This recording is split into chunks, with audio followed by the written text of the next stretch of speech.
So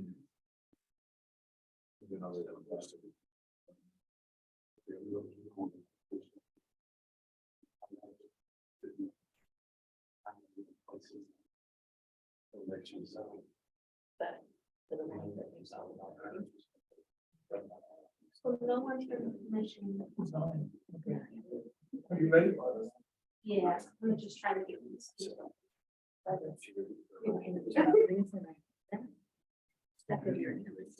Oh, yeah.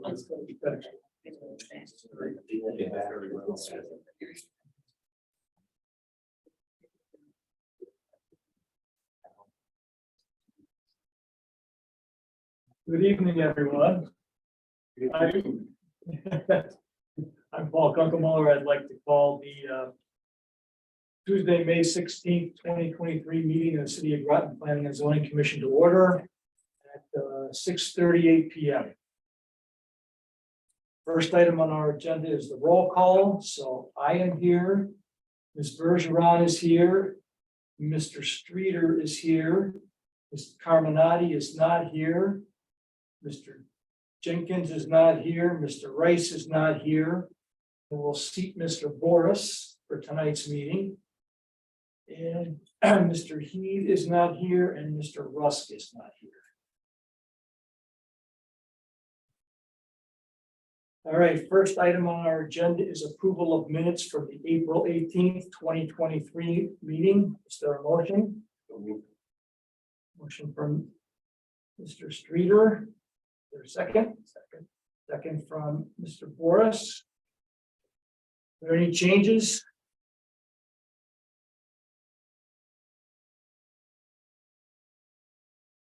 Anybody have any changes to the minutes from April 18th?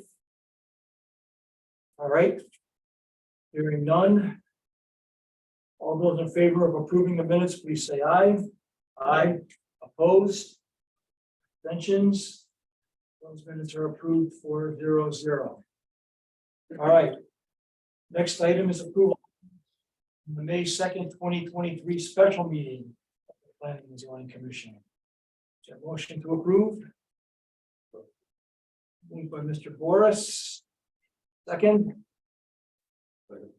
Second by Mr. Streeter. Anybody have any changes on those minutes? All right, there are no changes. All those in favor of approving the minutes, please say aye.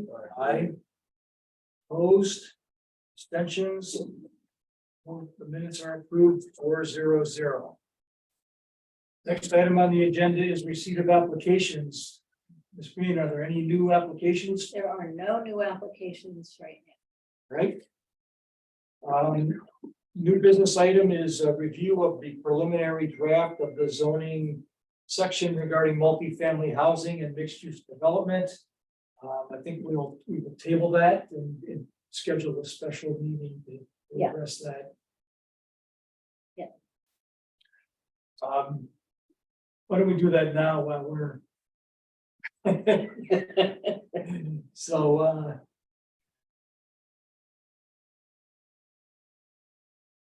let's look at the calendar. So 2 weeks from tonight is Tuesday, May 30th. Could go into That week, Sierra and I are unavailable. right. So about Tuesday the 6th. Because our next meeting is on Tuesday, June the 20th, correct? 21st. It's on. Oh, yeah, because Tuesday. of Juneteenth. Yes. All right, so the next meeting is Tuesday the 20th or Wednesday the 21st, so we could get somewhere in between the two meetings. We would be on Tuesday, June the 6th. Does that seem reasonable for everybody? All right, Tuesday the 6th, and we started the last one at 6 p.m. So let's do that. Sound good? The regular meeting. Regular meeting is the Wednesday the 21st. June 6th. I'll actually be out of town on the 2nd. My daughter Zoom graduated in. college, so Oh, Zoom in. Everybody. It's a great thing on TV. it is. all right. Okay, next item is the public hearing. We have site plan number 469, special permit number 471, all site development LLC, 120 West Street, development of multi-family housing and associated improvements. So to open the public hearing, I'll read the public hearing procedure. As I said, I'm Paul Kunkemuller, the chair of the City of Groton Planning and Zoning Commission. I would like to open the public hearing for special permit number 469, I'm sorry, special permit number 471, site plan number 469, Bell Site Development LLC, 120 West Street, development of multifamily housing and associated improvements.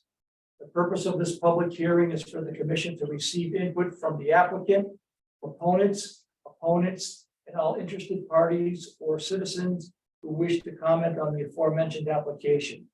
It is important to note that once this application was received by the commission, no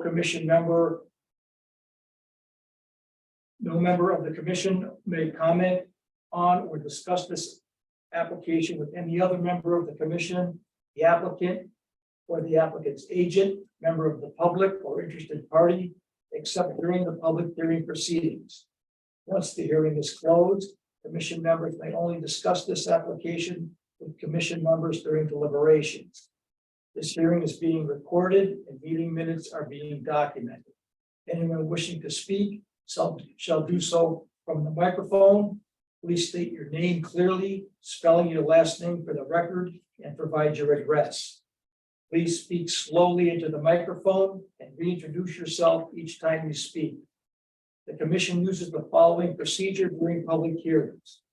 Each hearing will be introduced and the legal notice read. The applicant or designated agent will present the application. The commission and staff will have the opportunity to ask questions or provide comments. The applicant will then have the opportunity to address staff and commission questions and comments. The chair will then ask for public comments in the following order. Comments in favor of the application. Comments in opposition to the application. Comments that are neither in favor or opposition to the application. Any questions for the applicant, staff, or commission shall be addressed through the chair. The chair will pose the question or questions to the appropriate party or parties.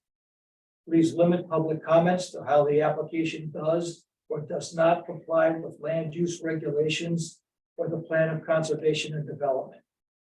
The applicant will then have the opportunity to address public comments and questions. The commission and staff will be provided further opportunity to ask additional questions, or offer further comments. These may be directed to the applicant or a member of the public who previously commented or submitted information for the record. The applicant and members of the public will have one opportunity to respond to commission and staff questions or comments. The commission will then decide whether to close or continue the public hearing to a future date. Once the hearing is closed, the commission is unable to hear additional comments or accept exhibits or correspondence in favor, opposition, or with a neutral position on the application. The commission will then deliberate upon the application. Deliberations will occur during a meeting of the Planning and Zoning Commission. Deliberations will be posted on the meeting agenda, and the public is welcome to listen to the commission's discussion. Agendas are posted a minimum of 24 hours in advance of a regular or special meeting of the commission and are provided on the city's website and at the city clerk's office. During deliberations, commission members will discuss the application with input from staff. Commission will take into consideration relevant testimony and information provided by the applicant and members of the public. Following deliberations, the commission will then vote on the application. Vote outcomes could be to approve with conditions, deny, or deny with prejudice. Are there any questions regarding these procedures before I open the public hearing? Questions, Mr. Streeter? Not a question, I have a comment. I'd like to, full disclosure, tell you or the commission that I am a member of the board for the Colonel Legend Cemetery, which is the building property of this applicant. However, it would not affect my decision making on this application at all. All right, thank you. All right, so I'm now opening the public hearing for site plan number 496, special permit number 471, Bell Site Development LLC, 120 West Street, development of multifamily housing and associated improvements. Public hearing is now open at 6:47 p.m. All right, so for the applicant one, Mr. Bach.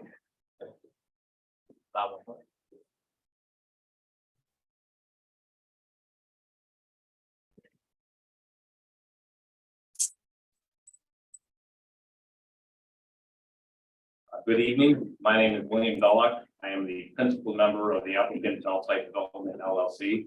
In addition, tonight I'm joined by Attorney William Sweeney, who represented me in this matter, and Robert Arsenal, the design engineer. Excuse me, could you spell your last name? Oh, I'm sorry, BELLOCK. Mr. Arsenal is ARSENAULT.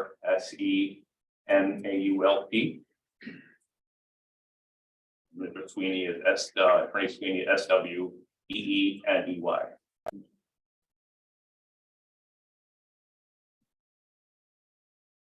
Okay. The application in front of you will allow for the conversion of the existing and vacant Colonel Ledyard Grammar School into 29 residential apartment units, as well as new construction. I'm sorry. As well as new construction and an additional 36 apartment units for a total of 65 apartments on the site. This process started in the fall of 2019 with the town of Groton's issuance of a request for proposal for the redevelopment of the former school and site. In April of 2022, I was selected as the first developer by the town selection committee. There have been many steps along the way to get to tonight's meeting. In October of 2020, there was a well-attended neighborhood presentation at the site. In January and February of 2021, there were presentations and a public hearing for the Groton Town Council. In June of 2021, we received map amendment and zone change approval for the site. In January of 2022, we attended the City of Groton Planning and Zoning Commission workshop for the site. Earlier this year, we received inland wetland approval from the City of Groton Conservation Commission. In all, this has been approximately a 3.5-year journey for us to bring us here tonight. We are applying for a special permit and site plan approval under section 6.13 of the city zoning regulations, historic institutional adaptive reuse. As a prerequisite of the application, it should be noted that the building is owned by the town of Groton. I submitted a structural report that the building is capable of being redeveloped for the proposed use, and the building and the development contributes to the fabric of the neighborhood and community. Multifamily dwellings are permitted use in the regulation, subject to the dimensional standards of the existing case in this zone R5.1. The development meets or exceeds all the dimensional standards of the R5.1 zone, as well as meeting the multifamily standards in section 6.1. The regulation allows for both the addition to the existing school as well as new structures on the site.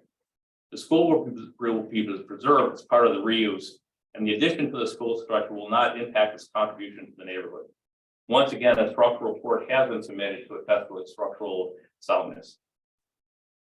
As I mentioned earlier, the application calls for a total of 65 apartment units on the site, with a mix of 47 one-bedroom units, 12 two-bedroom units, and 6 three-bedroom units.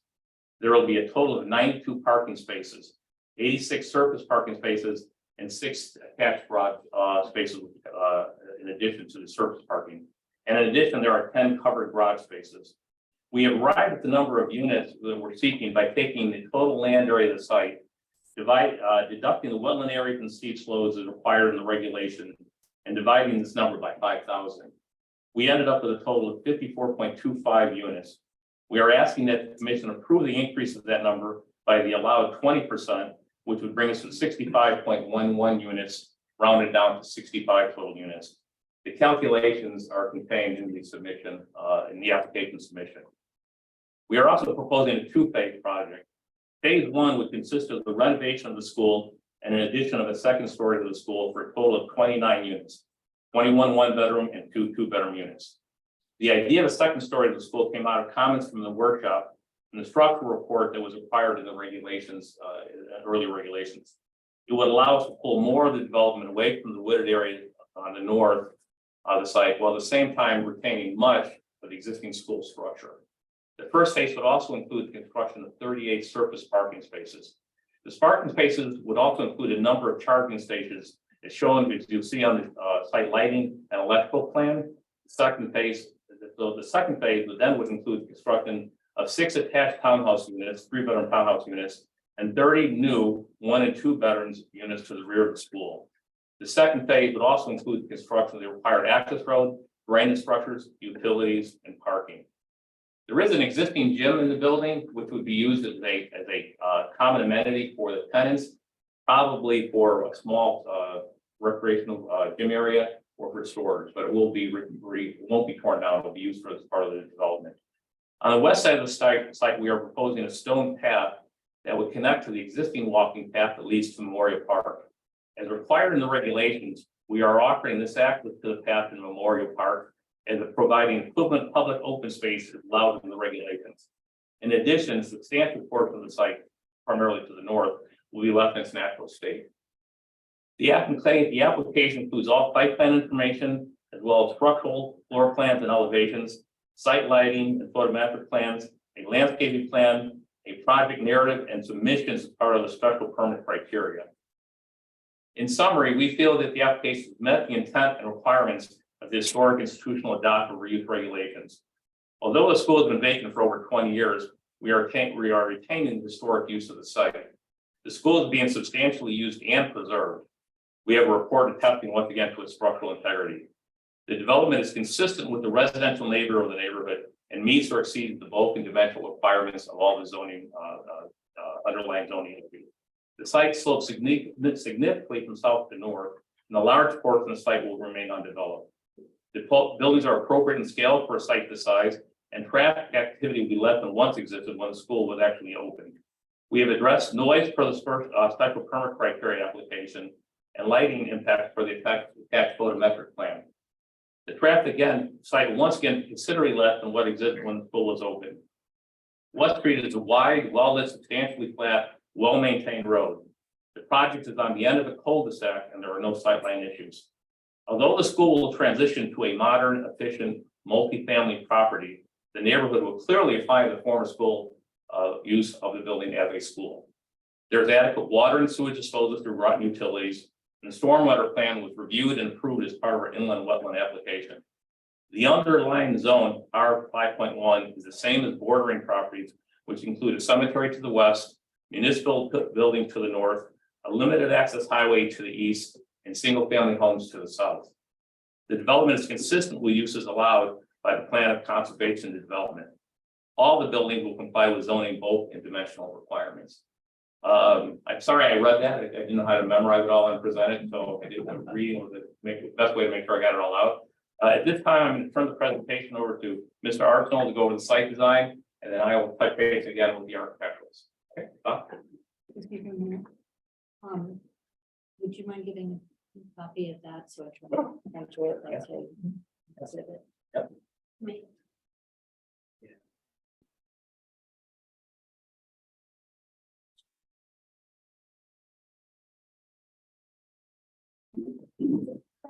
Yes, that's good.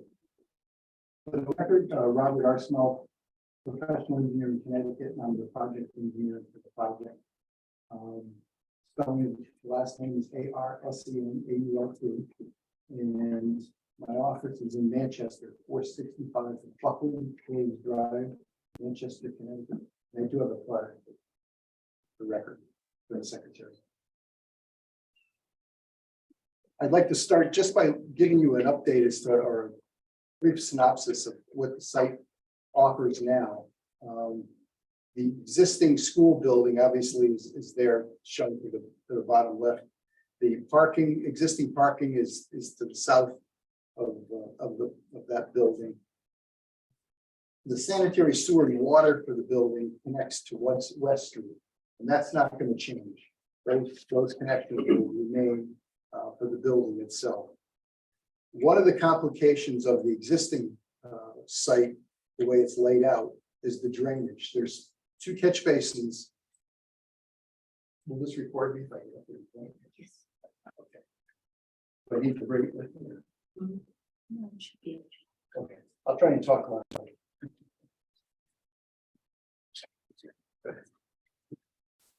There's drainage in the front, which connects collects the parking lot, goes through the building, picks up roof area drainage for the building and so forth, and then discharges down to this location. It's just a free fall location discharge through this location here.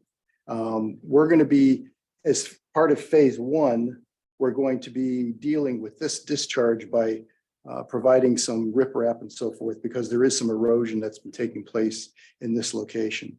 So that basically shows you where we are today. If you could go to sheet 3.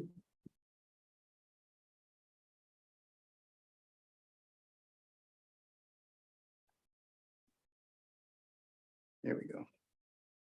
This gives you an idea of what we're proposing now. This again is a school, the parking in the front, and that drainage line, as I mentioned, comes out and discharges here. What we're going to be doing is, because of the fact that the back of the property where we're going to be developing drops away from West Street, we're picking up the sanitary sewer for the new building to a pump station, privately owned, and it's going to have a backup generator for in case they lose power. That is going to be pumped up to the existing sewer. The capacities are there. Also, the existing water lines are going to be run around to service this building in the back, and also for fire protection. We do provide a loop road around the new building so that there can be complete passage of passenger vehicles, fire apparatus. The fire marshal has signed off. He liked the idea of the loop road.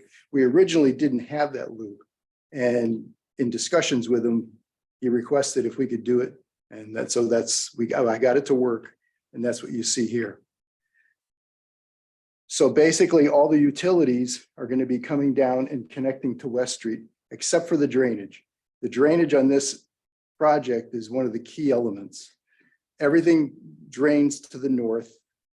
And what we're going to be doing is picking up the existing drainage that I mentioned that comes out of the building. And since it would go through the new building, we're going to be picking it up and rerouting it through our closed drainage system for the whole site, so that it'll be incorporated into our site and then discharged at the eastern end, in the northeast end here. This is going to be a very large detention basin, but it serves 2 purposes. It's one for water quality and for attenuation. It's going to be over excavated 12 inches below the outlet, so that we can be able to trap sands and hydrocarbons and so forth will be picked up at that location. We have, and it's a 2-step process. There's a small area here, which is like a settling pond, and then it passes through a riprap berm into the detention portion, and then discharges out of the structure through what's called a level spreader, which basically, it's a fancy word for a large riprap flat bottom swale. And what happens is, as the water discharges, rather than being a point discharge, which can cause erosion, it slowly seeps over the top of this. Oh, here we go. That's even better. This is a 100-foot long level spreader. So the water will discharge slowly down the slope, so that to minimize any kind of, or actually eliminate any possibility of erosion. We do have, it was approved by the Wetlands Commission, the Public Conservation, and we do have special plantings that are going to be put in the basin for water quality, wetlands types plantings and so forth. So basically, when we looked at this, we're providing an attenuation of peak flows for all storms from a 2-year storm up through a 100-year storm. And actually, there's actually even extra surplus in the structure itself in the basin, in case there's even a larger storm than a 100-year storm. we can easily accommodate that. And the discharge structures themselves will all be fitted with what's called a trap hood. It's inside of a catch basin. It's a hood that comes down, so when the water comes in, it doesn't directly go out the pipe. The hydrocarbons, oils, so forth, sit on top of the water, and only the clean water goes down underneath this hood and then discharges. So all of the hydrocarbons, sands, and so forth are trapped in the structures themselves. And we do have a maintenance schedule that we submitted for this project to have everything inspected and cleaned at least yearly or after a very large storm event, make sure that there's no issues. And as far as timing, when we start phase 2, the construction of the detention basin and the stability of it will be first, because we have to make sure that this is functioning before any of the storm water, surface water is introduced into the system. So basically, that's the overall project in a nutshell, and I can be glad to answer any questions. Any questions or comments from commissioners or questions or comments at this point? Questions or comments from commissioner?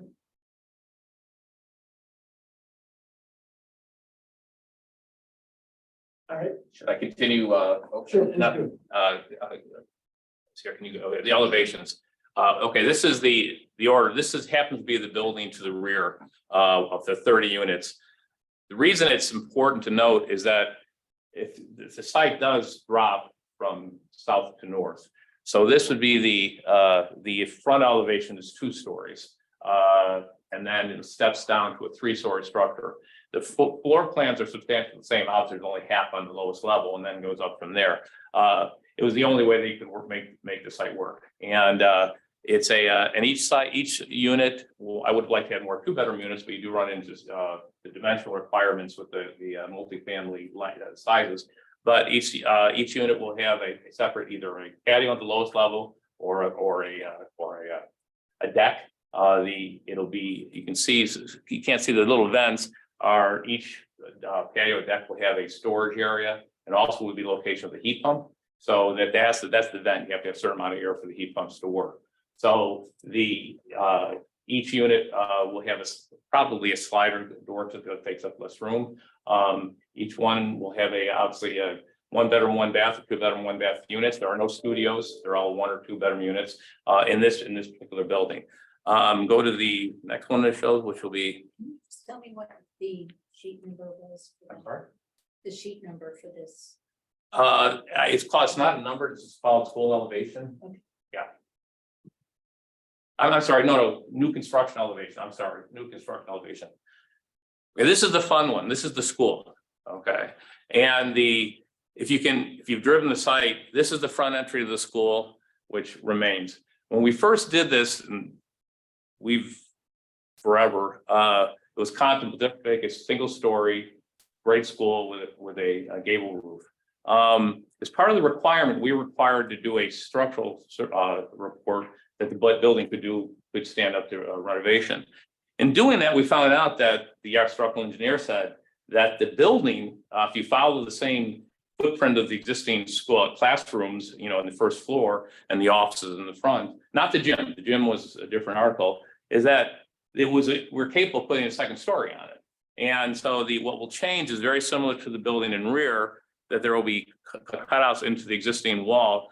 There'll be a patio, and then it's 2-story structure. So once again, just like the buildings to the rear, you'll have a patio and a deck above it. Once again, you don't see it as well. Once again, with heat pump systems incorporated into the exterior of the building. And the gym, this is the gym, the rear. The gym is not going to change.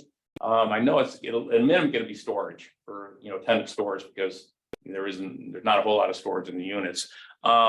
But that's why, and that will not look like a school other than if you knew it was a school, mainly because of the front entry. Now I want to go to the townhouse.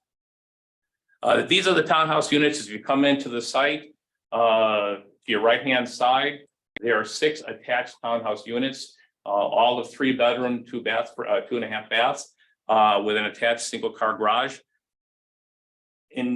As this evolved, there were numerous stories specifically electric boat about the need for a mix of housing or housing sizes and for some small families and everything else. So trying to get this, what we came up with 65 units, this made sense to have almost like a freestanding unit for small for families. And that's exactly on the right-hand side. They do have we included the parking garage as part of our parking calculation, even though we exceed the parking that's required for the development. And once again, it'll be architectural shingles, a commercial grade vinyl siding with the white from board. I'm drawing a blank. They're all going to be consistent in terms of design and color. I'm thinking kind of a Nantucket gray that accentuates the brick the best, and also it doesn't fade as much as with a really dark color. And that's the three buildings. And phase one, it's important to note that phase one is the school.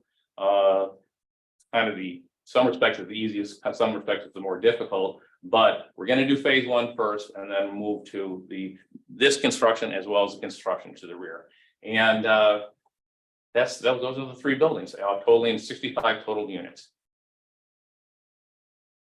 Thank you. Just one question. Will the units in phase one be occupied when the phase two construction work is going on? I would hope so, yes.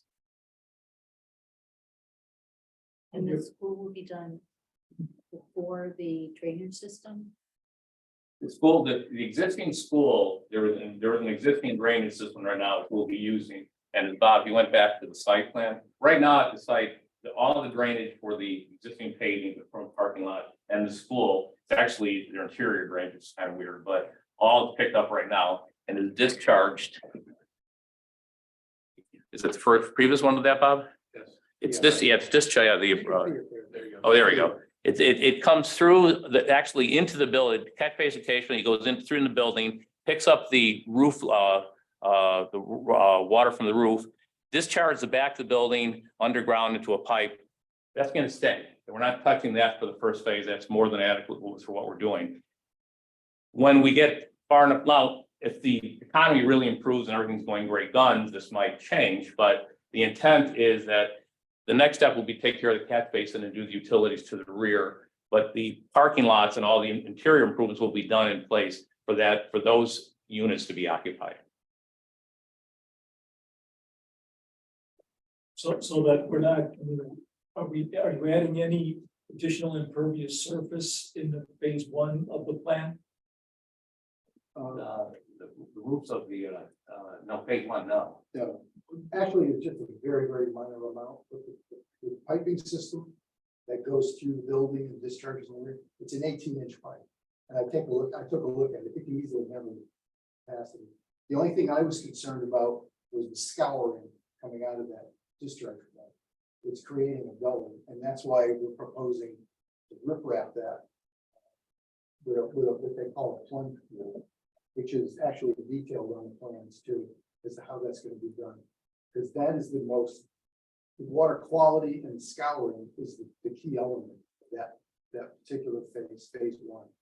That's the only real concern I had on phase one. And then when we jump to phase two, the detention basin in the rear would be the first thing constructed. And then all the rest of it, that, including the existing pipe, everything would be connected to that. Okay. Andy, to answer the question, I think the only additional impervious is the parking to the left side. Correct. If you can raise this up, Tara.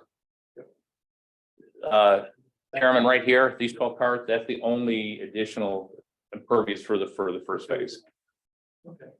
And so just so I'm clear about the current discharge, will that be wrapped in phase one or not until phase two? Phase one. Phase one. Phase one. So that erosion problem that's Yeah. currently existed, they'll Yeah. take care of that as part of Yeah, phase that was one of the things that I wanted to do was get rid of that scouring that's happening right away, because it's just going to continue to get worse. So we propose doing that in phase one, and in phase two, it'll disappear because we're picking up that drainage in our interior drainage, underground drainage. Okay, thank you. Okay. Questions or comments from commissioners? This one? Wasn't anything? All right. Please Thank you continue. very much for your time. Do you want to hold on to this here? I made a copy before. Most of them, they're all set. Oh, I have. Oh, okay. Yeah, that I they're have. all set. Thank you very much. Oh, the business card? So-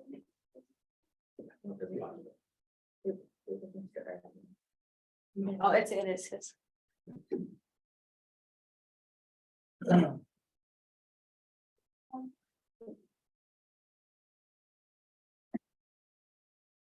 All right, is there, the applicant, you have anything else that you want to say at this point? Or I think if I could just go on the record for a second. For the record, my name is Bill Sweeney with the law firm of Tobin Carberry in London, on counsel for Bell site. Both Mr. Belloc and I were responsible for negotiating the deal with the town of Groton for developer status. I do want to just put into the record that there is an outside engineering review that Ms. Crane has ordered for this project. She's working with SLR. And they are still working on their engineering review. And so tonight, we would certainly ask you to continue the public hearing and so that engineering review can be completed. We can take those comments, review them, and make any modifications or changes in relation to them. With the exception of that, though, I would say that we did meet extensively with city departments and agency, the fire marshal, the building official, and with Leslie on multiple occasions. So this plan has really been through a number of reviews already to get to this point. But certainly we do need that additional time to get that engineering review in. So we would expect to come back at your first meeting at that time to be able to present to you our response to those comments. I think at that time, unless you want to do it tonight, Mr. Chairman, I would probably do some summation at that point, specifically talking about your special permit criteria and our compliance with your plan of conservation and development. We've submitted that into the record as part of our application. But certainly, I think it would probably be best to do that before you vote on the application and not at this month's meeting. But I'm happy to take a lead from you. well, I think it would probably make sense to do it after we get the engineering report. Then we'll have all the information. I mean, as long as you're here tonight. Any other questions or comments from commissioners on what we've heard so far? I guess I have a couple. So I don't mind. So we did get some input from the abutting property owner and cemetery about putting up a fence on the west side of the property. Is that part of the plan? But we should submit that for the record. Right? Yes. Is it? Definitely. Great. I haven't heard anything about it, so. This is what we talked about in this.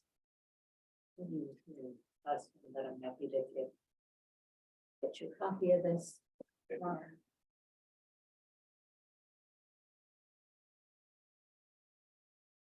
We'd be happy to react to it. Yeah. Just Okay. to us. All right, so that was one thing. And we could certainly, in terms of our response to the consulting engineer's comments, we could have a more educated response to that as well.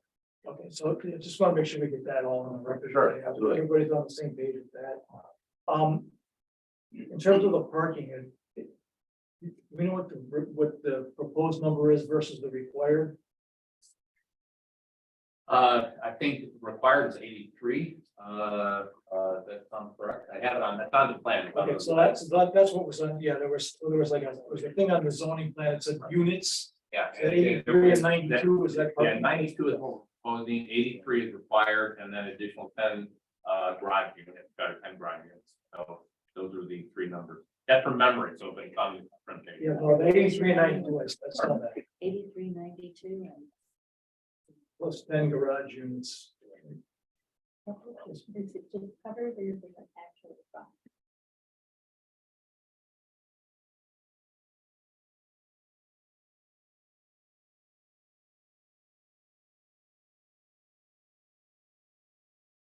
Certainly take a look at the cemetery's letter and responding to that.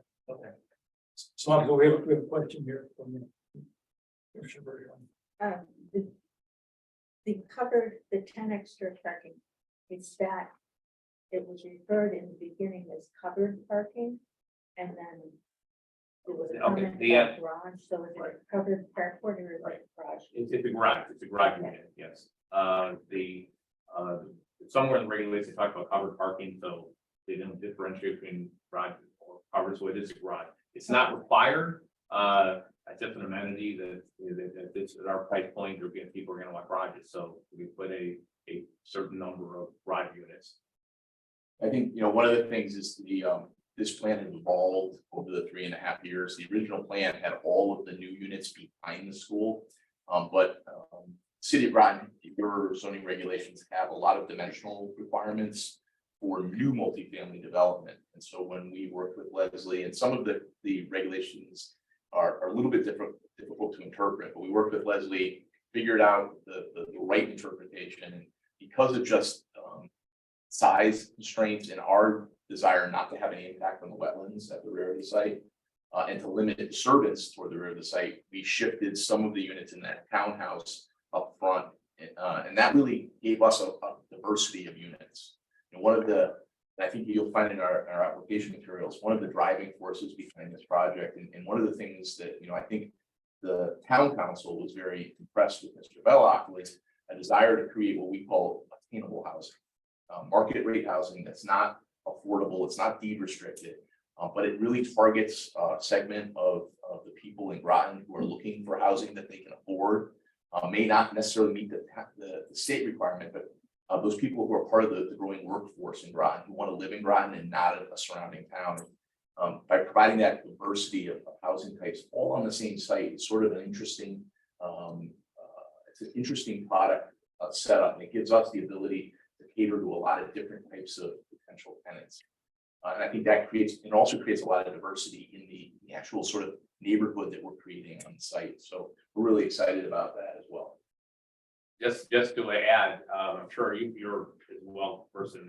I think one of the local publications, there's a vote, elected vote for, I'm sure you saw the anticipation of 3,000 in Myers, and the percentage was 60% of the people anticipated renting for at least 3 to 5 years of the employment electric vote. That the breakdown was arguably I should have more 2 bedrooms in terms of what they were looking for, but the absolute lack of small family, which 3-bedroom units, was noted in the report. And it has nothing to do with their application per se, it's just how I'm looking at it as a developer in terms of trying to get feedback.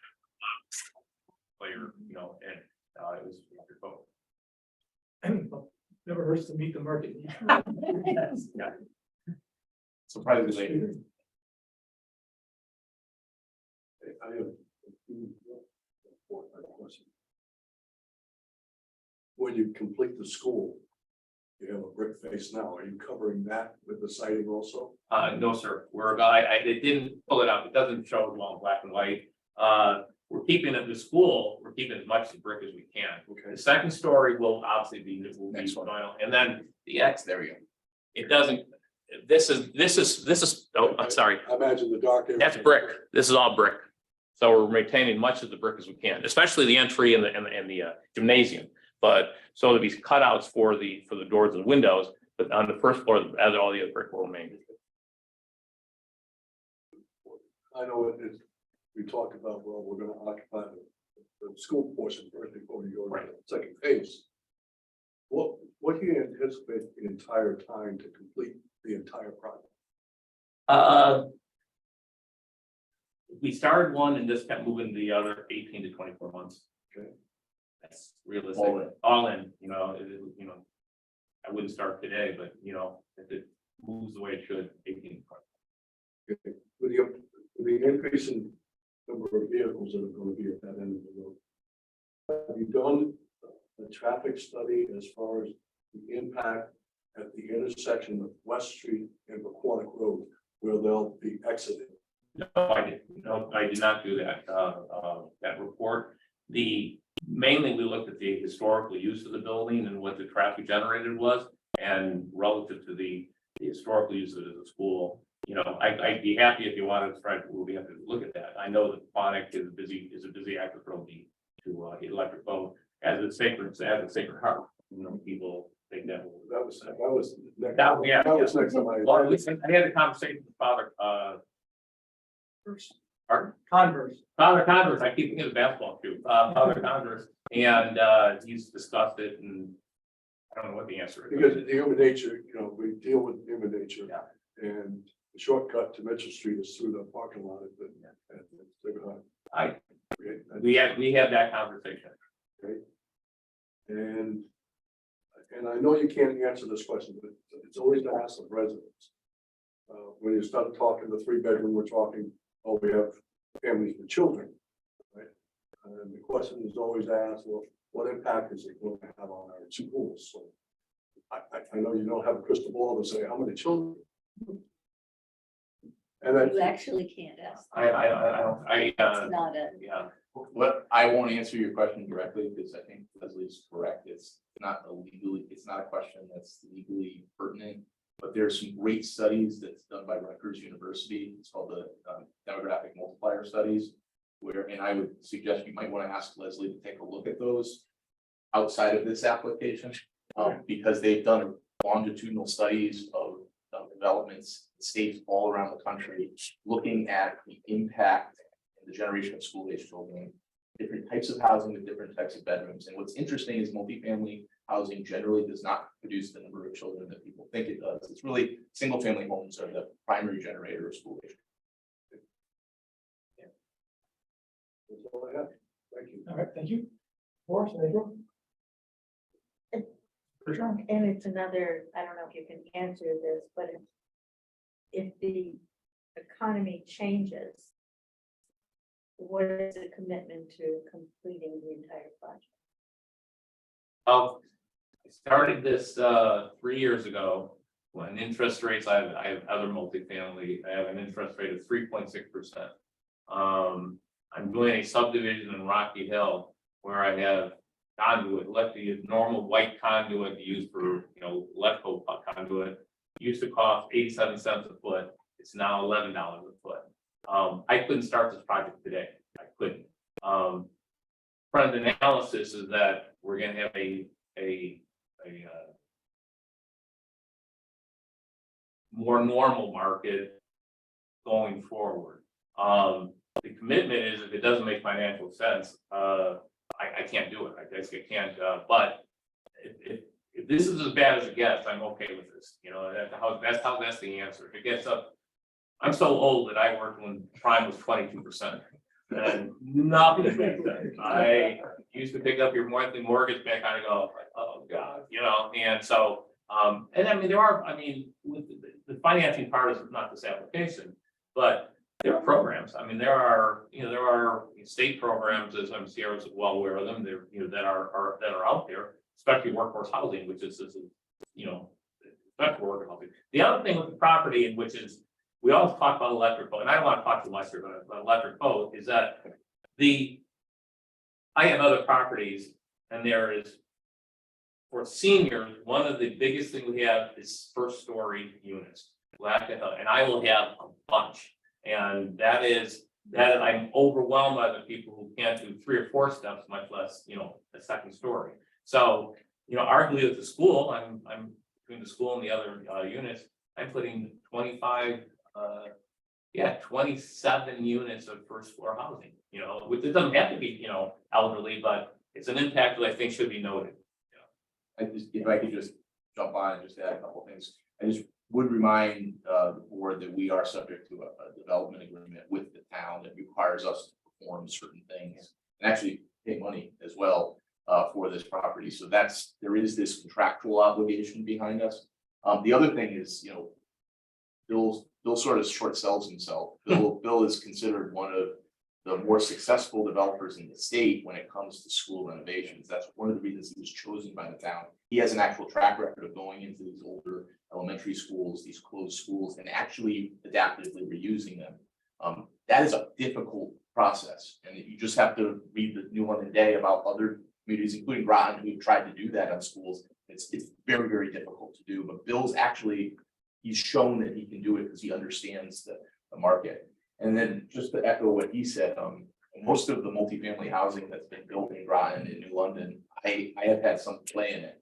And we talk about EV being the driving force behind it, but what is shocking is the number of senior citizens and elderly who are living in those units. You know, I just opened on the other side of the river in New London. We opened the Beam, which is literally dedicated, 203 units dedicated to EV employees. For every EV employee, there is somebody over the age of 65 who's moving into that complex because they want to move out of their homes, but they want to stay in the communities that they know. And they want these nice, protected, safe environments with nice amenities. So I expect that there absolutely will be great interest in this site for seniors in Groton at attainably priced units. That's what's really important. And to be a successful community, you can't just have luxury. You can't just have affordable. You need things throughout the whole socioeconomic demographic. To ask the question the other way, is there scope in other phases to find ways to add more housing potentially? Unfortunately, the zoning regulations don't allow us to do that right now. The zoning regulations give us a base, I think, of 54 units. With your blessing, we can go to 65. We need the 65 to make the project viable. Early on, we talked about, before we did our full zoning analysis, we were talking about 80 to 100 units on this property. But once we actually were selected as preferred developer, did the zoning analysis, met with Leslie, your existing zoning caps us at 65. So if you changed your regulations, it's possible, but you also see that we have some constraints on this property. We've got wetlands in the rear, we have slope. We really tried to work within those constraints. I think the carrying capacity of the site is probably right around where we are right now, unless we went up. But what we got in feedback from all the neighbors, we did neighborhood meetings. I know there's not a lot of neighbors in the audience tonight. Maybe it's because we did a good job on that. Is they didn't want us to go up. And in fact, we made sure that the majority of our new units are behind the school. The school's going to be 2 levels. You heard testimony tonight that the front facing portion of the new building is 2 stories, 3 stories facing away from West Street. Idea is that the school becomes a natural barrier. People won't even know that other building is behind the project. So I just don't think it's probably viable on this site. But certainly Groton needs the housing, no doubt about it. Just following up on the question about the traffic study. So what was a traffic study done to compare the likely traffic from the proposed development to what was there before? No, I did not do a traffic study, and for 2 reasons. Number one, as I mentioned earlier, was historical use of the property. The second issue is that it's once again, going back to the idea of electric boat being the driver of this. I have other multi-family properties. I had a school conversion in Enfield, and I have a mix. I have retired people, I have 3rd shift, I have 2nd shift, I have, normal shift or whatever, 9 to 5. And so it varied. Even if I did the traffic study, at the intersection, they would tell you what the peak, that what it could handle. They have to make some assumptions what my property is actually going to contribute, what it's going to contribute. And that's a wild card. I mean, if it's between now and then, I can give some kind of an answer to that. But I can't do less units and I can't change my mix. So regardless of what that traffic analysis says, I would have to make assumptions of what my tenant base is. That would be a guess, but if it's something I'll talk to my attorney, it's something we can address. I mean, we're happy to work with you and get you what you need. I think the fundamental reason that it wasn't done is, the IT trip generation manual for an elementary school of this size has X number of trips coming and going at the peak hours.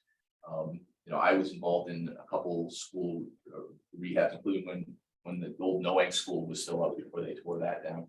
The numbers of that are so much higher than 65 multifamily units that it is a reduction, and that would be how the study would be compared, what the school operated at, the last use of the property, and what the proposed use would be. So we're happy we could get you those IPE numbers to show you and to substantiate that, and maybe that give you some level of comfort.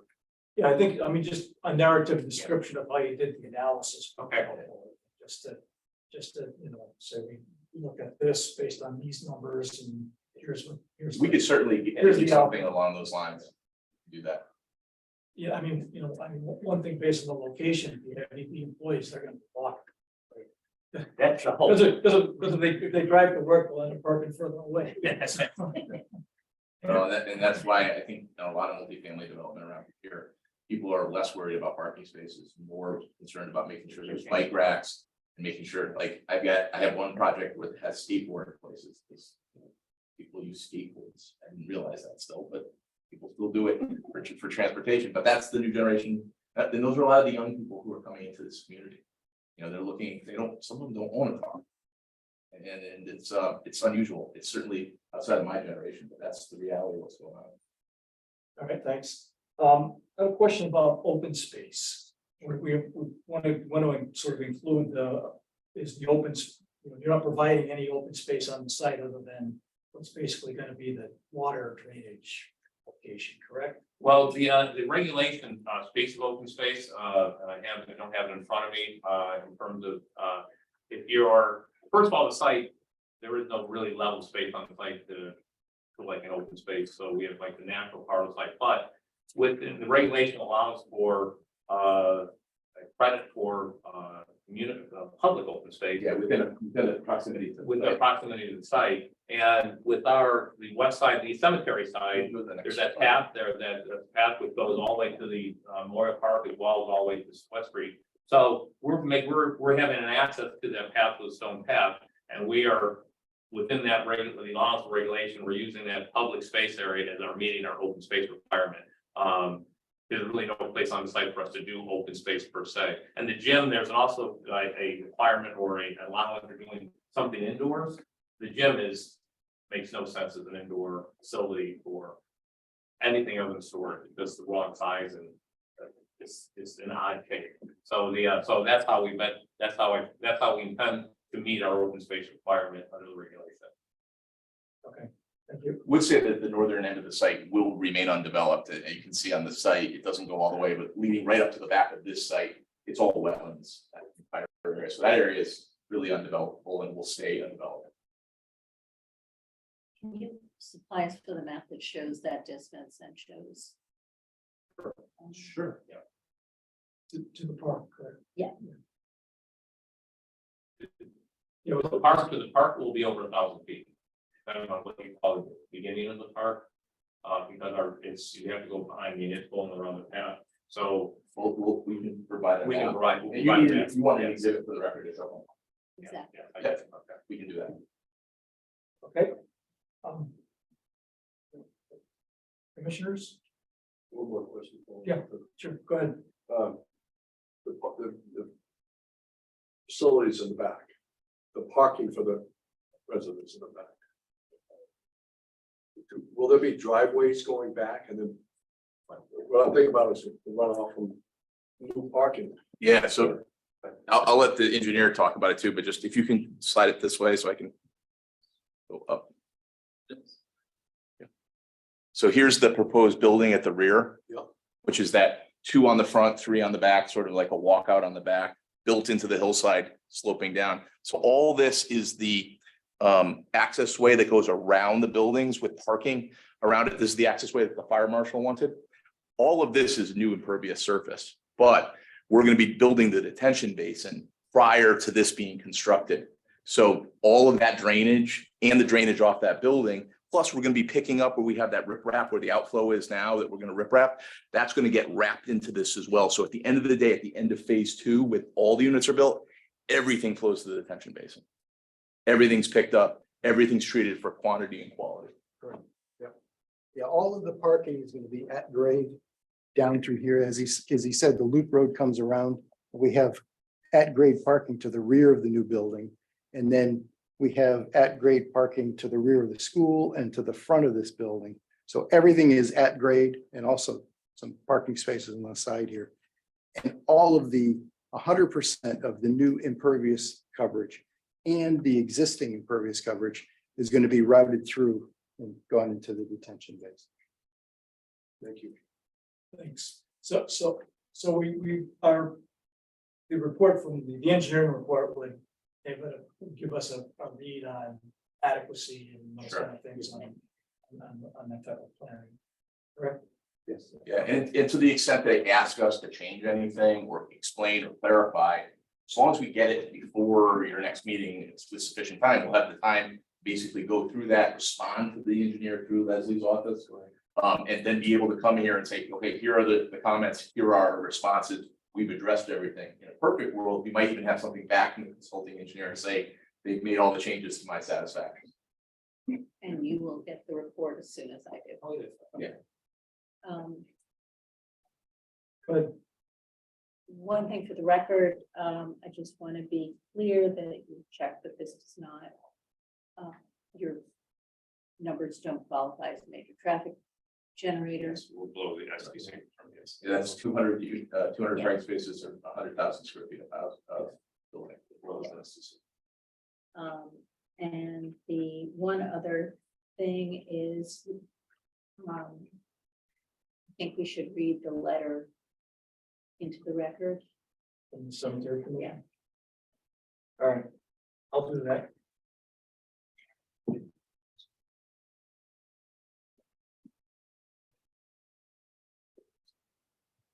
All right, so we received a letter from the Colonel Ledger Cemetery Association. They're an abutting property owner. Dear sir or madam, Colonel Ledger Cemetery Association concerns are as follows. Apartment tenants crossing the cemetery property to gain access to Mitchell Street and beyond. That's the first one. The second one is children using the cemetery property as a playground and increasing the cemetery liability. Cemetery Association would like to recommend to the commission that the building contractor erect a 6-foot chain link fence along the east boundary of the cemetery property, west boundary of the development area. Said fence will go north to south from the bridge at the city highway garage and the intersection of the cemetery fence at West Street. Thank you for your consideration of this matter. Donald W. Biles, Association President.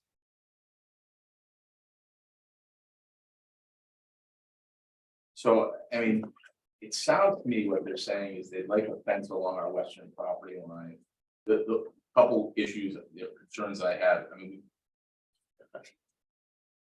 I guess a couple concerns is there are wetlands at the rear of the site, so putting a fence in wetland areas may require additional permitting for that.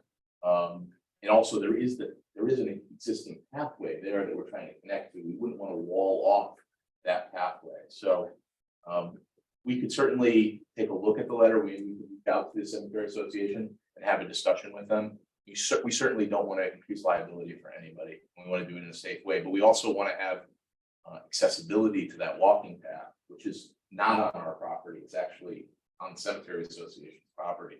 It runs up. So we may have to work with the Cemetery Association to accommodate some of their concerns, because if you put it on our side of the line, you can't get to the walking path. But we're happy to take a look at it, and we can reach out between now and June and try to come up with a solution that works for everybody. I think of a situation on very delicate situation here. I have walked the property also, and speaking with Mr. Biles, there's a section Phil Tuttle. There's a section, right? Section. He may be able to point things out. I've walked the path quite a few times, all the way from our path down to Memorial Run. I kind of remember this. There was a fence on our side, which would exist, it's changing, which is an old fence, but it's a fence. And then there's heavy growth on the other side of the path, on the cemetery side, very dense growth. And that path, but the path is used quite a bit by the neighborhood. I have to tell you, I always see people walking or riding their bikes along it. So, and I don't know how it gets to West Street, so we'll go out there and take another look at it to see exactly, by the way, the description, it's not, but I have no problem talking to the cemetery in that. We'll see what we can figure out between now and then and come up with a solution. Trying to be a good neighbor. All right, thank you. Any other questions, comments from commissioners? All right, are there any members of the public who would like to speak in favor of the application? Yes, sir. I wasn't sure if you're pointing to me or someone in the audience. I'm the only one. Thank you. My name is Paige, Paide, Bronk, Bronk. I am the Town of Groton Economic and Community Development Manager. I'm here to just make some simple comments in support of the project on behalf of the town. The Town of Groton is a co-applicant with this application because the town currently owns the property, does care for the project to advance and to sell the property to the applicant, Mr. Balak. I also wanted to state that the town went through a fairly extensive process in basically marketing the property, showing the property, issuing an RFP, receiving proposals. There was also a committee that reviewed the proposals, and it's important to note that that committee actually consisted of both town representatives and also city representatives. So jointly, the town and the city worked together in reviewing the proposals and ultimately making a recommendation to the town council for Bellsite or Mr. Malak to be the preferred or recommended developer. I think it was already touched on earlier this evening, but one of the highlights was Mr. Balak's experience in dealing with properties of this size, in particular, adaptive reuse to uses that are desired by communities. My experience with Mr. Balak actually predates this project. He's been looking at Groton for a while and has targeted this community, particularly for housing. And that was way before the town had completed some studies as to what is our true housing demand. We have two studies that were done about the same time. One was a market analysis to find out, well, what's the ceiling? How much housing do we need? How many units? The second one was the state mandated affordable housing plan. Both of those documents that were completed, although they were done at the same time, they were done by two different consultants and they came up with the same conclusion. Basically, the housing demand between now and before year 2030 is somewhere between 3,000 and 5,000 units. Between 3,000 and 5,000 units. To kind of back test that, right now the city of New London has about 2,000 units in their pipeline. So there's the 3,000 to 5,000 demand. That was for a Groton community alone, regionally, much larger. And what was mentioned earlier is that demand is not simply electric boat alone. There are a number of drivers, the empty nesters, those who are simply looking for a different housing style, a different housing choice, EB, Pfizer as well. And my favorite statistic, it's a negative one, but 82% of our jobs in Groton are held by commuters today. And we have less than 3% vacancies within the town with our existing housing stock. So we have incredible housing demand. The committee that I referenced earlier, in looking at the proposal from Mr. Balak, wanted him to actually try to use the site in light of the housing need. Wanted to make sure that we actually were dealing with a project that satisfied a community need on this property. I believe he has definitely done his due diligence. The communication, at least to the town, has been exceptional. I believe he knows this community and he knows the market. And I think that, at least from the town standpoint, the town council has endorsed it on multiple levels. He's been before them and they're supportive of him moving forward. I think just a couple other points. There was reference to the proximity to electric boat. I believe it's about a half a mile. And I don't need to educate the city regarding the demand for parking at EV. So not only does this project provide housing, but the walkability of it allows the renters to leave their vehicle on site and walk to their point of employment. The last point I think I would make is, we've been dealing with this project for 3 years. There was one significant event, that would be the COVID pandemic. And this project actually has advanced significantly despite COVID. I clearly remember we needed to hold a neighborhood meeting. And we're in the middle of COVID. We typically do this inside. For this given situation, we decided to do a tent outside. We had to be safe. But we wanted to engage the public as well. And of course, they had questions, they had concerns, but that will stand out in my mind as an example of how this project has moved forward despite challenges and has brought itself to where it's at today. I think that concludes my comments. Thank you. Thank you. Is there anybody on Zoom who would like to speak in favor of the application? Anybody who would like to speak against the application? Any comments, either in favor of or in opposition to the application? All right. I don't have anything going on there, so, Leslie, any other information or questions that we would have, you know, we'd like to get answers to. We're at that's the next meeting. I don't think so. I'm really waiting for the engineering report at this point. Okay, so that's And, Okay. All right, so is there a motion to continue the public hearing to our meeting on June 21st? Motion by Mr. Boris, second by Ms. Bergeron. All right, all those in favor of continuing the public hearing until June 21st, please say aye. Aye. Opposed? Abstentions? All right. Motion passes 4-0-0. Thank you so much. Thank you. We'll see you next month. Okay. Excellent.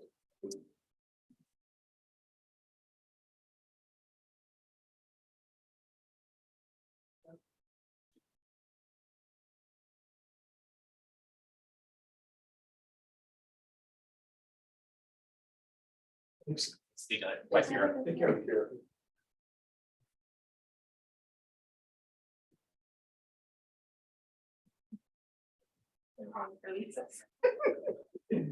All right, why don't we take a 5-minute recess, but we'll be back in 5 minutes. It's we got 7:50 right now. Taking 5 minutes. taking 5 minutes. Yeah. Oh.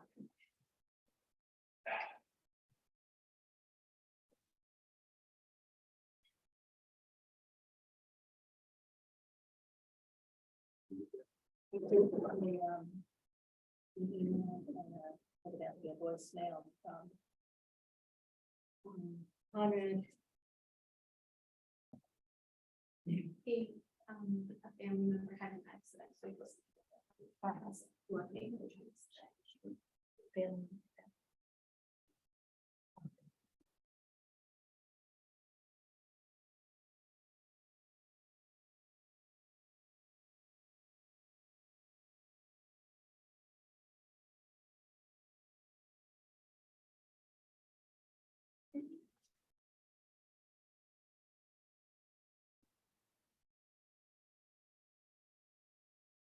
I have a question.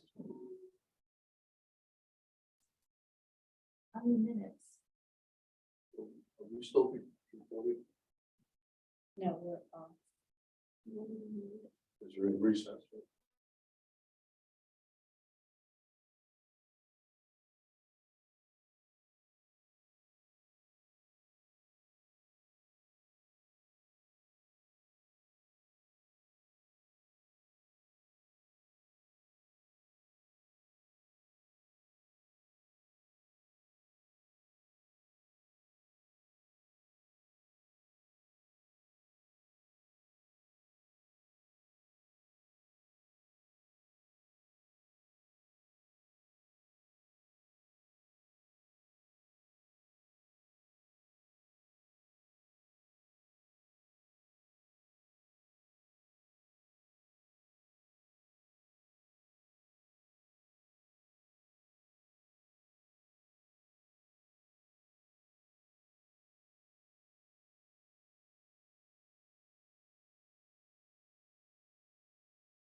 I'm gonna call the meeting back to order at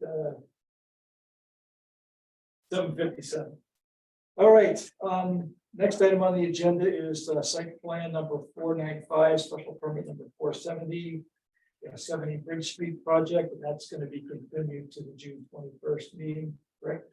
Okay. Request of the applicant. Yes. All right, we have no ongoing business. Report of commission, anybody have anything? All right, public communications, we had the letter from the cemetery, which I think you guys, We have that. I handed that out to you. we had that. Report of staff, anything? I.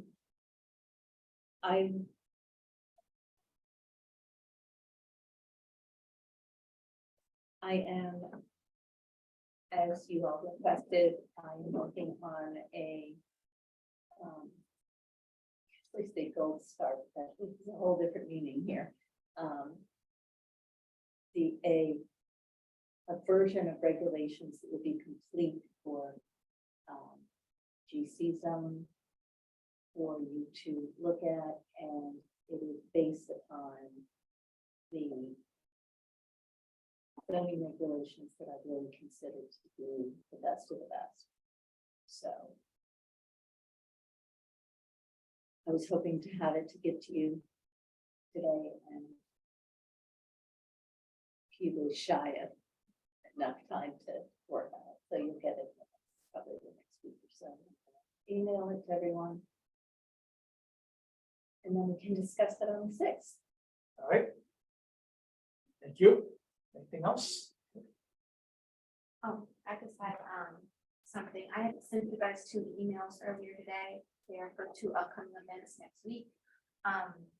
To kind of kick it off, Leslie and I will be presenting to City Council during the CAL on Monday to kind of just give an overview of like where we are on our 2019 plan of conservation and development, kind of just an update on the projects that we're working on. On that Tuesday, which is the 23rd, we'll be having an open house here just so that we can have more of a deep dive into discussion about the project. So plan of conservation and development, resiliency planning, and the project portfolio, as well as the Bridge Street Gateway tactical urbanism demonstration are probably the key projects that we talk about that night. And then on the 24th, in the early afternoon, we're going to be having an environmental justice forum. Circa and Connecticut Weave are going to come and kind of show us this new mapping tool that they have created. They would like to receive feedback from us as community members, whether or not it reflects the Groton community well within there too. Also, ways that we may even utilize it within our everyday working and developing projects. There will be lunch at that event, and we are giving out a gift card to the participants that show up. How long is that going to be? On the 24th, it should just be an hour.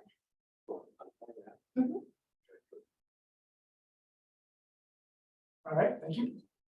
Sorry, I have one other thing. On Friday, I attended a conference done by the Rockwell Foundation in Middletown, and it was on trees and forests and the effect of climate change on trees and forests, and therefore the effect on all kinds of other things specific to the state of Connecticut.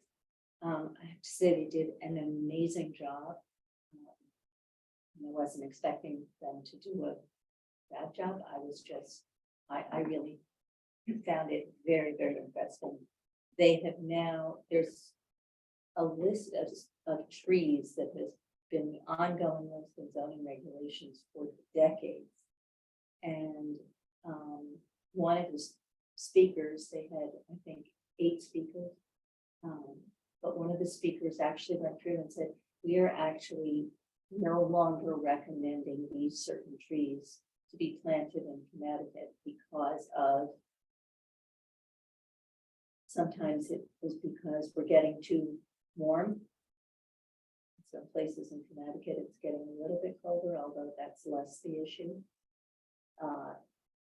Pests and other viruses and diseases.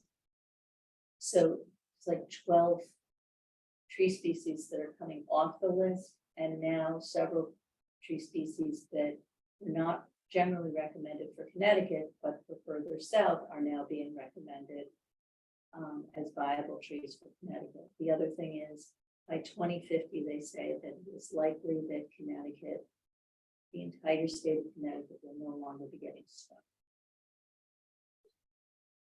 Yeah, that was the one that for me. So, and if you look at it, everything's been becoming more extreme. We were talking about this a little while ago. Utah has had beyond record snowfalls this year. They measure snowfalls in feet, not inches anymore. And they're having lots of problems with mudslides and flooding as all of that starts to melt and make its way downhill. And we are going to be having, because we don't have that snow melt from within the state, we'll be depending upon it from out of state. We are likely to get more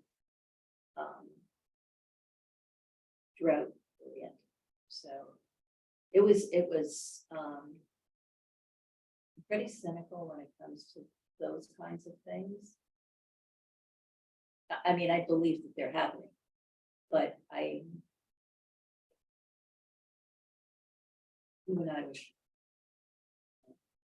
and I'm pretty pessimistic. And yeah, of course, everything's going to go wrong. Wow, it's going to go that wrong. Anyway, the speakers were excellent. The conference was excellent.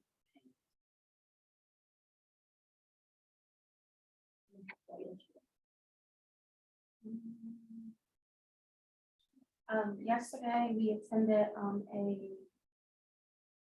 resilience innovative like design charrette for resilience projects that are happening around Connecticut. A lot of it did kind of focus on stormwater and heat and what communities can do in different scenarios to start to plan for those impacts, especially if it's like specific like site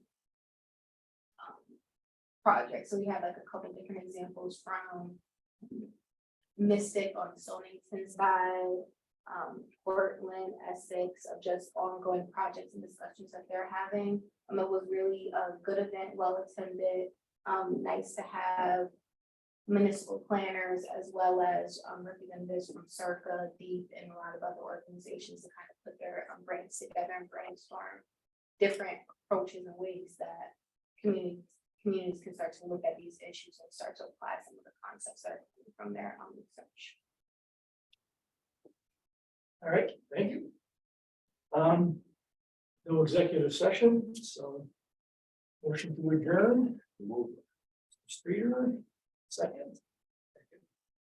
All right, Mr. Forrest. All those in favor, please say aye. Aye. Those opposed, no abstentions. We're adjourned at 8:05.